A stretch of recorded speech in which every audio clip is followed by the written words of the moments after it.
Adventures with C3, and today in this video we are doing Mark Twain Cave in Hannibal, Missouri. Let's get to it!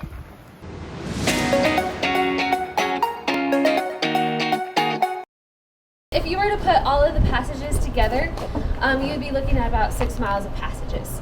We're not going to do that today. We're just going to be following the red route. It's going to be a little less than a half mile in total. So through the gate, please close it, but I am going to warn you it's kind of heavy, so please watch your feet. Let's have a fake down here.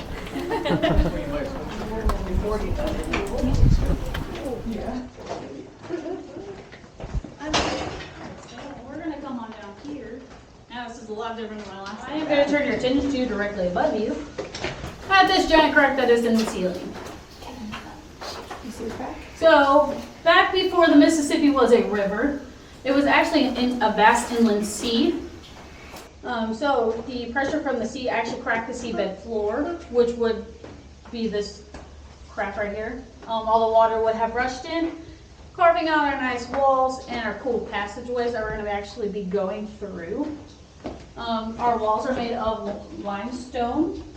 This particular limestone actually only ranges from here in Hannibal to about 30 miles south to Louisiana, Missouri. So, which is pretty cool. It should be named Hannibal limestone, but that's okay.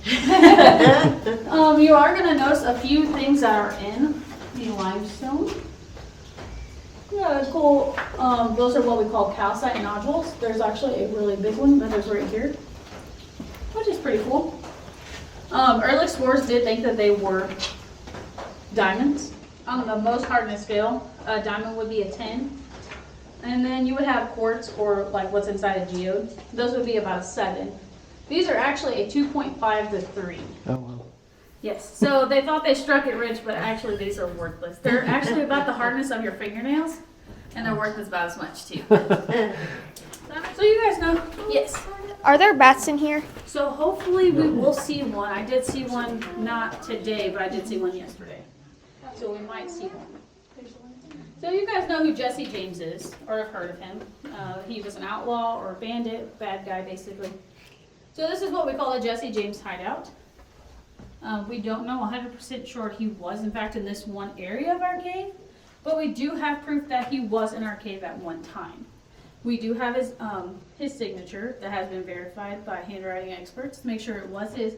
So we're going to actually move on down this way. We're going to take a left into what we call the lemon squeeze.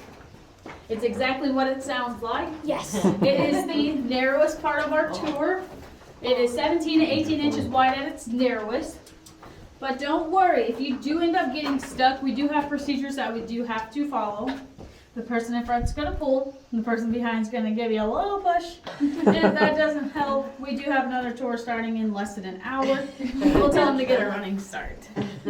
So actually something very significant about the lemon squeeze, at the very end of it in a box that's going to be lit up, is going to be another signature, and is that of Samuel Clemens. Samuel Clemens, also known as Mark Twain.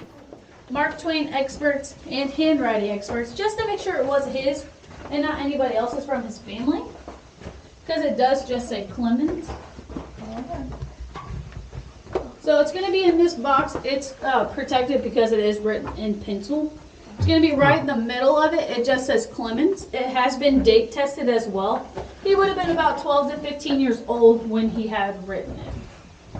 This is what we call Grand Avenue. It is our longest, our widest, and our deepest part of our cave.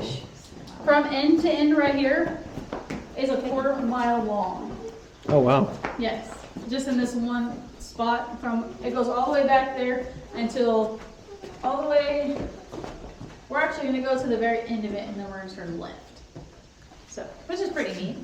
From the widest point, I believe is 12 feet wide, and then the ceiling right here, I believe, is 22 feet. Collected a lot more often than the point, because the acid that is in the clay and the limestone, if it's in there for longer than 3 weeks, will start to erode all the paper money.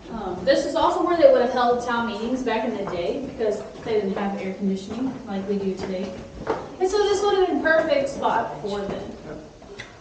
This is also the part where Tom would have found that drop off. And actually would have been down there, just like the tour before, we forgot to turn all the lights off.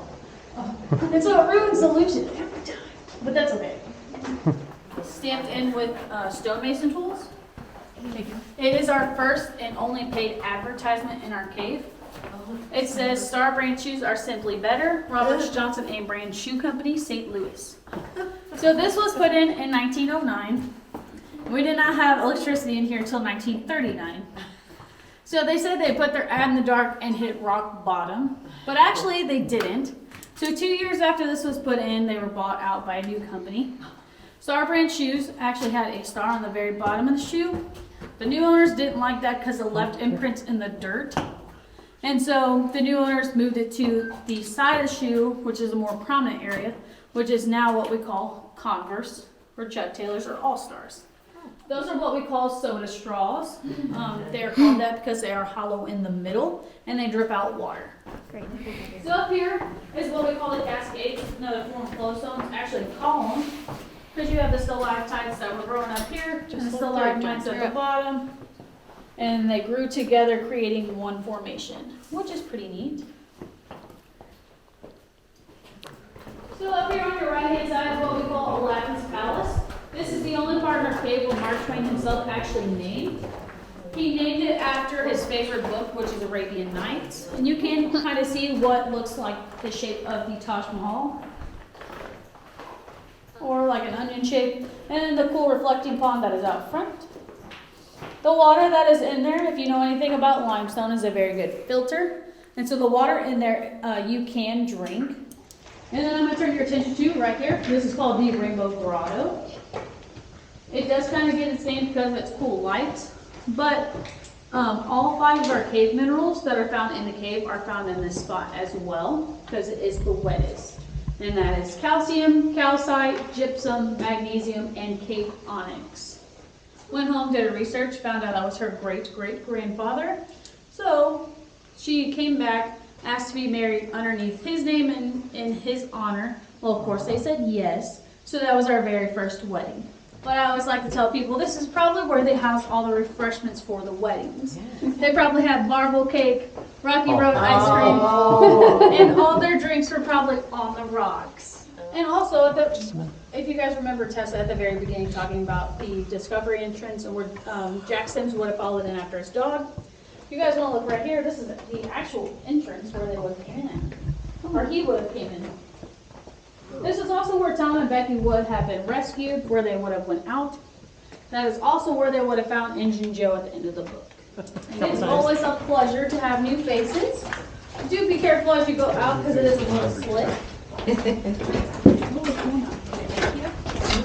Oh, I hope you had fun. Man-made there, for sure. I felt I was in a different world. Thank you. Yeah, thank you guys for coming out. Thanks. Great job.